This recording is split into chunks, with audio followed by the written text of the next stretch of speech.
Hello, property nomads. Hope you're well. I'm doing my best not to laugh too much at this particular article because this is ridiculously hilarious and for many reasons, which we'll go into in a second.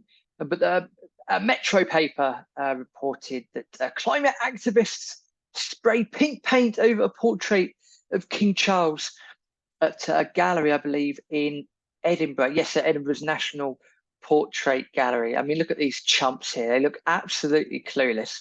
And to be fair, I'd like to know if the spray, first of all, a couple of questions. Number one, is that spray paint environmentally friendly? Question number one. Question number two, all the products that they're wearing. So I've got some trainers down here, got some headphones there as well. All these clothes that they're wearing, were they produced in an environmentally friendly way? Don't know. We need to ask them because otherwise they're being hypocritical. And thirdly, probably one of the most ironic things is although they've spray painted King Charles, which actually is that I was going to say is that a hangable offence, but we're not in the 17th century.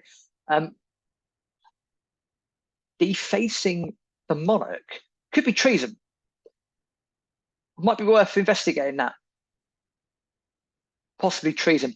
But the funny thing is, although they've written the people are mightier than the Lord, and they've got a picture of Charles, and they've put a little gas sort of image painted over him. Number one, he's a king.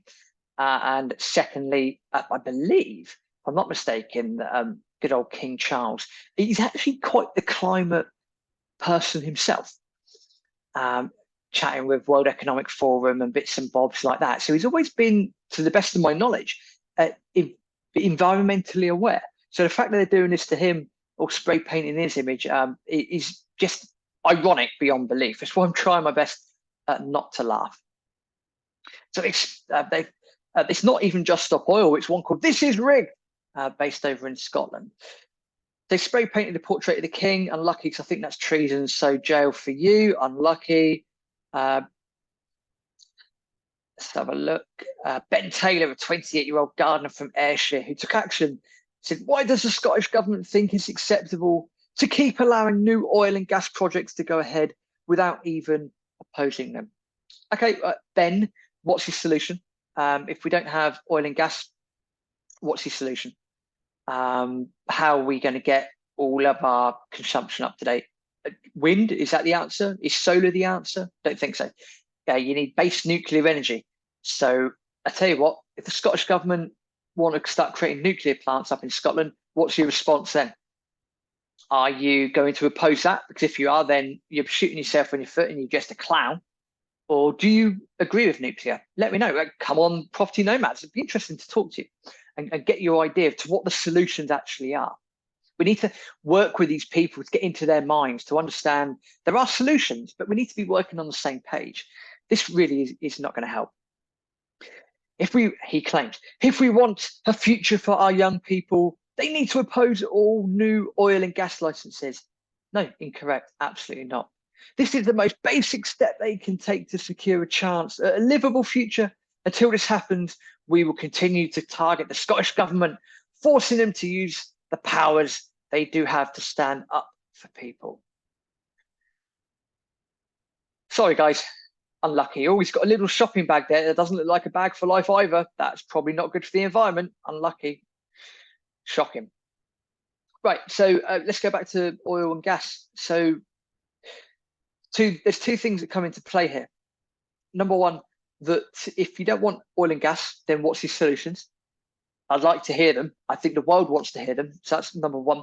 Number two, I think you find Westminster highly subsidises the Scottish government in a lot of ways. So it's probably not the Scottish government telling oil and gas. It's probably Westminster telling the Scottish government to sort out oil and gas.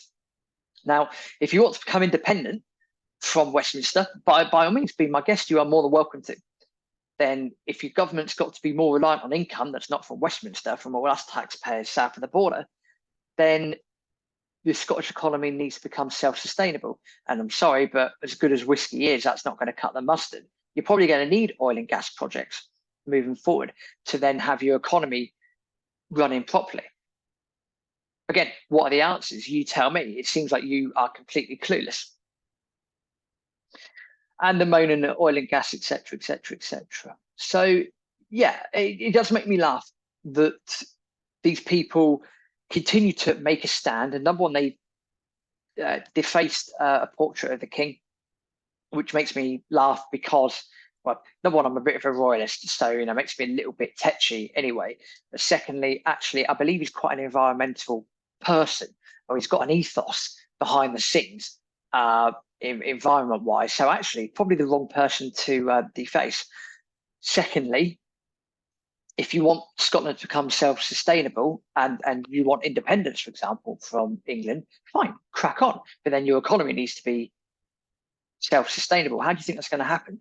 Probably having oil and gas projects to fund the rest of the Scottish economy might be beneficial. Otherwise, your electric bill is going to go up, your taxes are going to go up, and I'm sure that you and millions of other people that live in Scotland don't want your taxes to go up. Again, these are ideas that seem okay until someone gives you the tax bill. And thirdly, again, what's the solution? There are no solutions. These people continue to be a pain in the ass in the grand scheme of things, continue to be a big fat pain in the ass, and they're not providing solutions. No one is sitting around the table going, okay, well, this is what we need to do, etc., etc. At some point, all people, whether you're pro-environment, whether you're anti-environment, whether you're pro-gas, anti-gas, whatever it is, at some point, people will wake up, and I really hope they do, will wake up and go, nuclear, ta-da!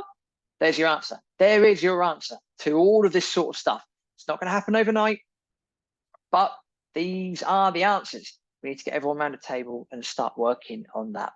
So yeah, this is rigged. I'll say to you in a very polite way that I say to Just Stop Oil as well, stop being so hypocritical and come and give us some solutions. Come and talk to people properly, and good luck when you're in jail, because I think that's treason what you've just done to that portrait too.